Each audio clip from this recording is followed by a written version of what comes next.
네, 하나님 말씀을 봉독하겠습니다. 오늘은 누가복음 18장 1절 한 절 말씀입니다.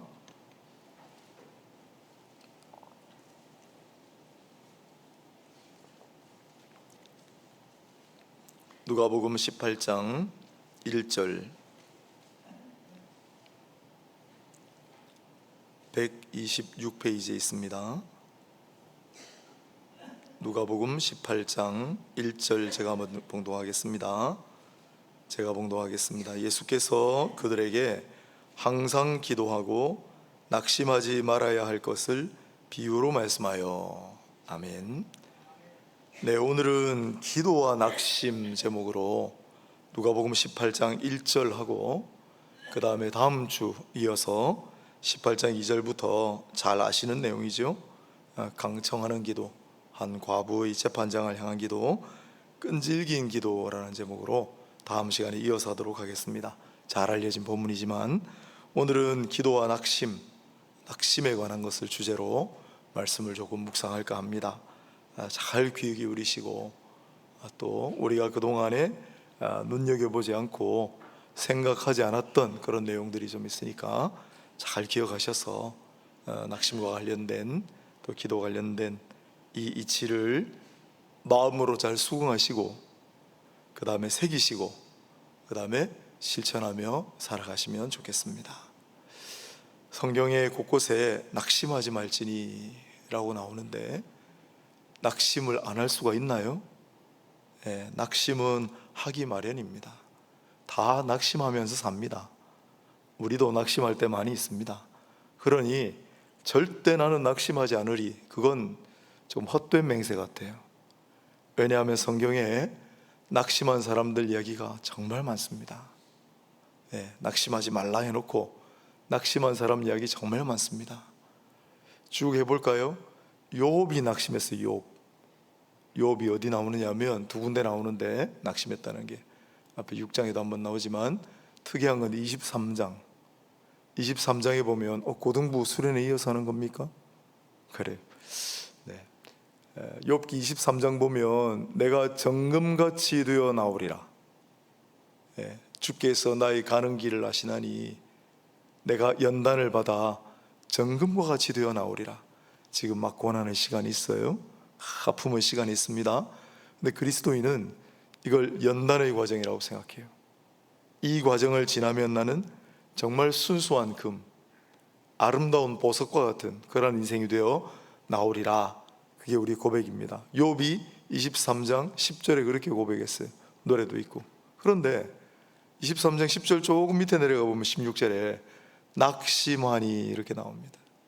욥은 낙심하였습니다. 왜 욥이 낙심했죠? 한번 입장 바꿔놓고 한번 생각해 보세요. 만약에 여러분이 욥이라면 낙심 안 하겠습니까? 어느 날 자식 다 잃어버리고 재산도 다 잃어버리고 건강도 잃어버리고 친구들 다 떠나고 낙심 안 하겠어요? 낙심 안 하면 정상 아닌 거 아니에요? 그래서 욥은 낙심했다라고 얘기합니다. 낙심할 만한 상황이죠. 다윗도 곧잘 낙심하였습니다. 얼마나 자주 낙심했으면 시편에 자기가 노래를 그렇게 지어 불렀잖아요. 내 영혼아 네가 어찌하여 낙심해야 하는가? 내 영혼아 네가 어찌하여 낙심해야 하는가? 다윗도 낙심할 때 많았습니다. 전부 자신에게 다 돌아서고 배신하고. 사울 왕은 자기가 혁혁한 정과를 세우고 정말 민족을 구원한 영웅이었는데도 불구하고 사울 왕은 그것을 시기해가지고 끝까지 자기를 죽이려고 쫓아다니지. 자기가 구해준 마을을 갔어요. 내가 이 사람들을 구해줬으니 이 사람들은 절대 나를 배신하지 않을 거야. 그런 게 어디 있습니까? 가는 곳마다 다 배신해. 야, 얼마나 낙심했을까. 그러나 다윗은 내 영혼아 네가 어찌하여 내 속에서 낙심해 하는가? 하나님을 바라보고 다시 소망을 찾으라. 스스로 계속 얘기할 만큼 낙심하고 또 낙심했습니다. 예레미야도 낙심했어요. 예레미야가 낙심한 거는 이해가죠. 물론 앞에 다윗과 또 욥은 다소 좀 개인적인 사연이 있지만 예레미야의 낚시, 물론 예레미야도 고초를 많이 겪었습니다. 하지만 자기 자신에게 가해지는 여러 가지 아픔 플러스 민족의 아픔, 왜냐하면 예레미야 시대 예루살렘 멸망하고 성전이 파괴되는 걸 자기가 봐야 됐으니까 얼마나 낙심하는지. 그래서 예레미야 애가에 보면 고재 쑥담, 고초와 재난과 쑥과 담즙을 기억하고 내가 낙심하노니 일어났습니다. 입장 바꿔놓고 생각해 보세요. 예레미야가 겪었던 그 고초와 재난과 쑥과 담즙을 여러분이 똑같이 체험한다면 낙심 안 하겠습니까? 낙심했다고 솔직히 고백해요. 예레미야도. 다니엘도 낙심한 적이 있어요. 낙심한 적 많습니다. 또 우리가 잘 아는 엘리야도, 위대한 선지자 엘리야도 이세벨 여왕의 말 한마디에 그만 낙심하여 가지고 죽고 싶어요, 바위 밑에 탁 물러가라고 해놓고 하나님 왜 이러려고 저를 낳으셨나요? 빨리 데리고 가세요, 막 이러고 있습니다. 낙심한 거죠. 많이 낙심합니다. 신약 성경에도 바울도 곧잘 낙심했습니다. 그럼 왜 낙심하지 말라고 하는가? 오늘 본문을 딱 봅니다. 예수께서 그들에게 낙심하지 말아야 할 것을 비유로 말씀하여 이렇게 말씀하셨습니까? 아니죠. 기도하고 낙심하지 말아야 할 것을. 그래서 오늘 저와 여러분이 이 이치를 잘 구별하면 좋겠습니다. 우리 낙심할 때 있습니다. 우리는 몸이 아파서 낙심하고, 시험에 실패해서 낙심하고, 배신을 당해서 낙심하고, 민족이 멸망하는 걸 보고 낙심하고, 가족을 잃어버리고 낙심하고, 낙심할 일이 많습니다. 하지만 주님 말씀이에요. 일단 기도를 시작하면 낙심하지 말라고 말씀합니다. 신기하죠? 기도하고 낙심하지 말라고 합니다. 기도하면 낙심할 일이 없습니다. 그러고 보니 가만히 앞에 낙심한 사례들 다 보면 전부 기도하기 전이에요. 다윗은 큰 범죄를 저지르고 낙심했습니다. 자기 자신에게 실망하고 절망했죠. 그러나 하나님 앞에 회개 기도를 하고 나아간 후에는 낙심하지 않았습니다. 사랑하는 아들이 죽었지만은 낙심하지 않고 털고 일어났습니다. 그리고 하나님 앞에 계속해서 기도하고 나갔습니다. 기도하고 낙심하지 말라라고 말씀합니다. 엘리야는 이세벨의 말 한마디에 낙심하고 주저앉았는데 그 바로 앞장면에 보면 비가 안 와가지고 내가 기도하겠습니다, 사람들 다 모아놓고 산에서 기도를 하는데 아무리 기도를 해도 전혀 햇빛만 쨍쨍해요. 그래서 사환도로 한번 가서 보고 오너라. 하늘빛이 좀 변했냐? 전혀 변화가 없습니다.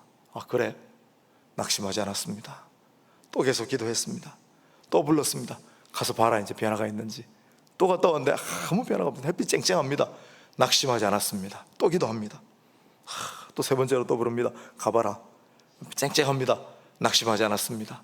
네 번째 또 기도하고 부릅니다. 다섯 번째 또 기도하고 부릅니다. 여섯 번째 또 기도하고 부릅니다.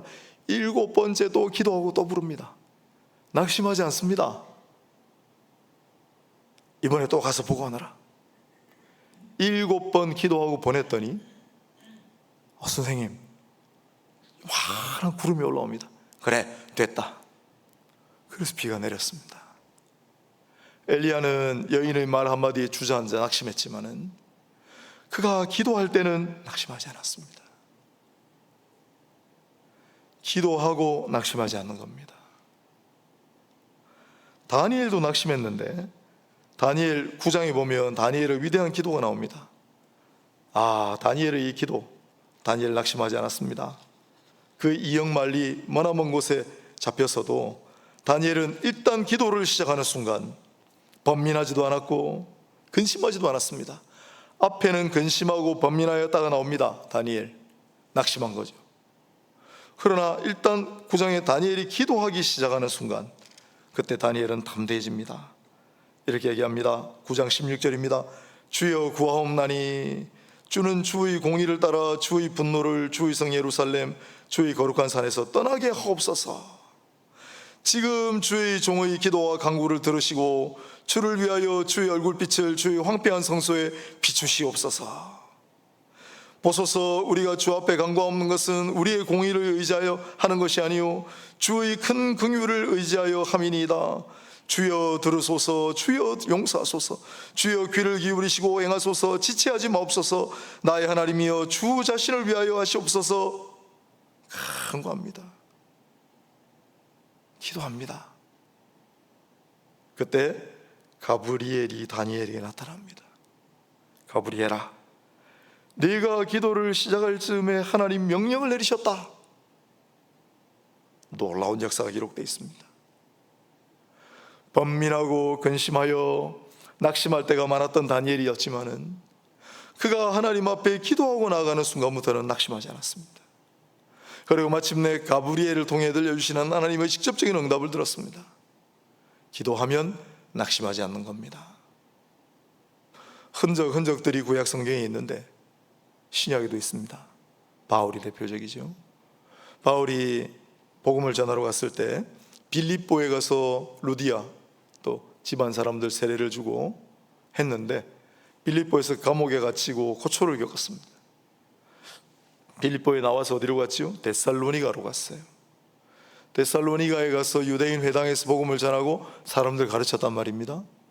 그런데 데살로니가에 나쁜 사람들, 불량배 같은 사람들이 들고 일어나가지고 바울을 핍박했습니다.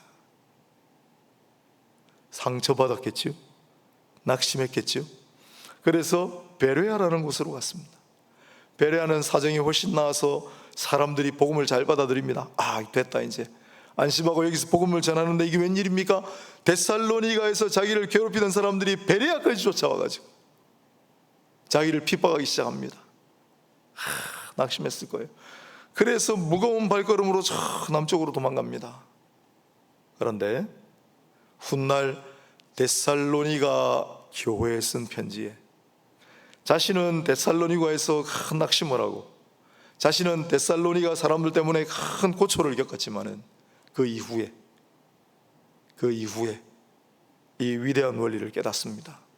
그리고 탄생한 본문이 바로 데살로니가전서 5장에 있는 뭐죠? 항상 기뻐하라, 쉬지 말고 기도하라, 범사에 감사하라. 그가 쉬지 않고 기도하기 시작한 순간 그에게 더 이상 낙심은 없었습니다. 항상 기뻐하게 되었고 범사에 감사하게 되었습니다.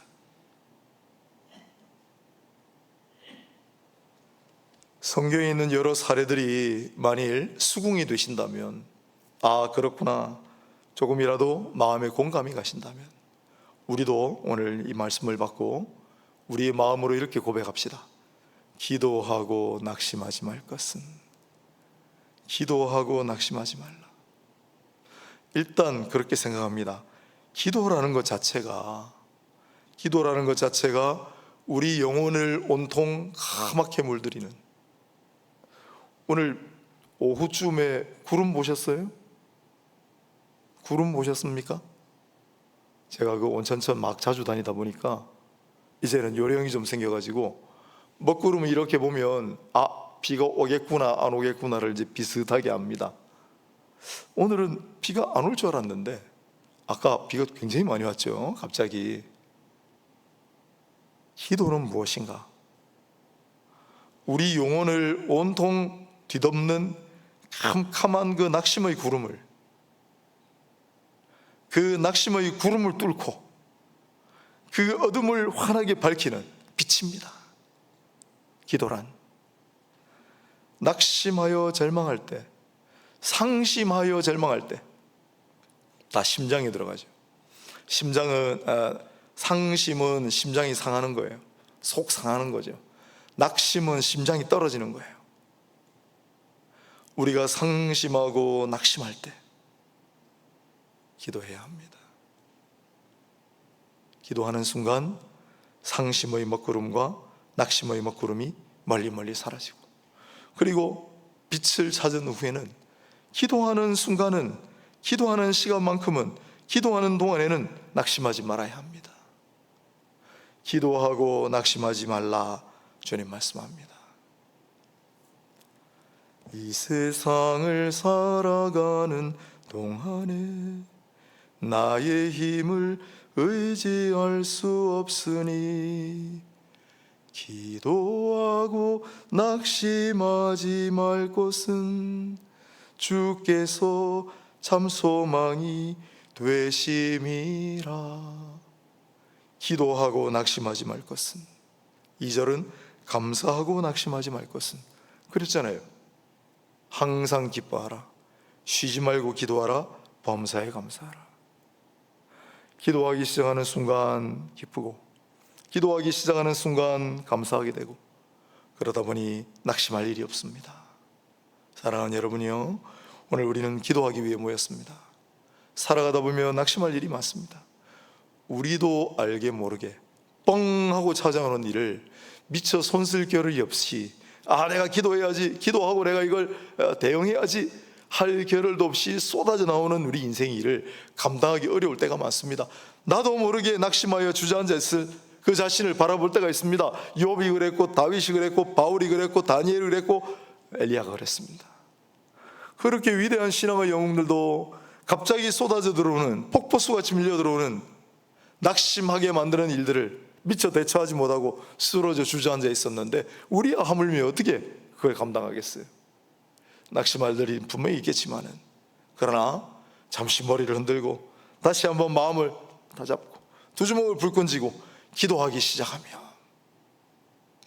낙심의 먹구름이 조금씩 물러가는 것을 느끼고, 캄캄한 그 암흑과 같은 구름 속을 한 줄기 빛이 뚫고 들어와 우리의 심령을 밝히며, 그리고 기도의 문이 열리는 순간 계속해서 기도하고 나아갈 때, 기도하는 동안에는 다시는 낙심하지 않는, 그래 기도하고 또 기도하고 또 기도하여 기도의 끝을 보고 하나님께서 그 기도에 응답하실 때까지 응답의 기쁨을 맛보고 낙심하지 말고 계속 기도하고 또 기도하며, 기도하며 또 기도하며, 기도하며 또 기도하며 나아가는 저와 여러분이 되시기를 축원합니다.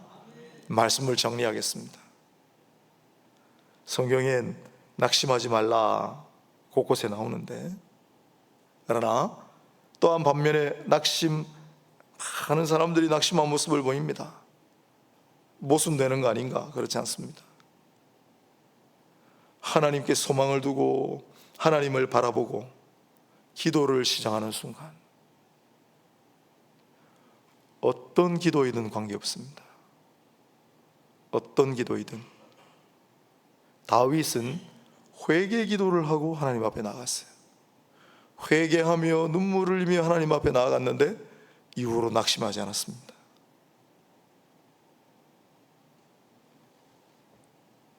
다니엘 같은 이들은 하나님 앞에 간구하며 나아갔습니다. 그리고 더 이상 낙심하지 않았습니다. 바울은 감사하기도 하며 하나님 앞에 나갔습니다. 그리고 낙심하지 아니하였습니다. 무슨 기도든 관계없어요. 내가 간구하는 사연이 있습니까? 지금 아주 애달픈 기도, 소원이 있습니까? 기도를 시작하는 순간 낙심하지 말아야 합니다. 회개할 일이 있습니까? 회개의 기도를 시작하는 순간 낙심하지 말아야 합니다. 감사 기도를 시작했습니까? 감사 기도를 시작하는 순간 낙심하지 말아야 합니다. 그래야 하나님 앞에 기도하고, 중보 기도를 하기 시작했습니까? 누군가를 위해 기도하기 시작했나요? 다니엘이 그랬죠. 그런 타인을 위한 기도, 도구 기도를 시작하는 순간 낙심하지 말아야 합니다. 오늘 우리는 금요일 저녁에 우리 고등부 친구들은 수련회에 이어서 잘 왔습니다. 우리 성도님들은 오늘 금요 기도의 자리에 모였습니다. 오늘 우리는 기도할 것입니다. 기도하십시오. 회개하고 기도하시고, 감사하며 기도하시고, 간구하며 기도하시고, 타인을 위해 기도하시고, 나라 민족을 위해 기도하시고, 좀 우리 수련회를 위해 기도하시고, 기도하시며 낙심하지 말고, 기도하는 가운데 낙심하지 말고, 기도하는 순간 우리의 의심의 먹구름, 우리의 낙심의 먹구름, 우리의 암흑과 같은 캄캄한 구름들이 다 사라지고 그 어둠을 뚫고 한 줄기 빛이, 소망의 빛이, 희망의 빛이, 긍정의 빛이 우리 어두운 심령 가운데 비추어지는 그러한 역사를 발견하게 되시기를 축복합니다. 그리하여 우리 일평생이, 그러면 이제 해답이 나왔습니다. 계속 기도하면, 기도를 그치지 않으면, 기도를 중단하지 않으면 낙심할 일이 없습니다. 아멘. 기도를 그치지 않으면 낙심할 일이 없습니다. 그런데 잠시 기도를 멈추는 순간 낙심할 일이 생깁니다. 이 이치를 아시겠습니까? 기도하십시오. 기도하셔서 낙심하지 아니하고, 기도하고 또 기도함으로 항상 하나님 앞에 감사하며 기뻐하며 살아가는 우리 모든 성도님들 다 되시기를 주님의 이름으로 축원합니다.